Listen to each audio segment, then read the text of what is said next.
তো দেখো অবস্থা, ভিডিও করছে কি আর ভয়েসটা কাকে দিতে হচ্ছে, মানে আলসেমির পরিচয়টা তোমরা পাচ্ছই গাইস।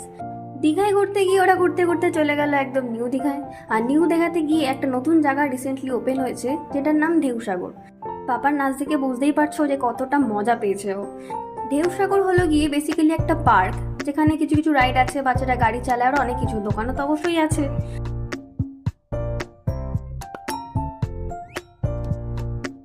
এটা আর কিছু না, মানুষের চরিত্রের মতো রং পাল্টানো গাইস।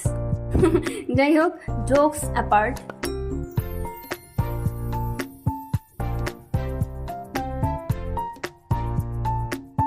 ময়ূরের মতো দেখতে রেস্টুরেন্ট গাইস, আর কিছু না। আর ভাই তুই কোথায় যাচ্ছিস কোমরটা দোলাতে দোলাতে? দাঁড়া দাঁড়া। সে ভাইটা দেখতে পাচ্ছ তো, যদি অত একটা ভালো খাই না। তো ব্যাস, এরপর ওরা চলে গেল একদম ফিরে হোটেলে। তো দেখা হচ্ছে নেক্সট ব্লগে। টাটা।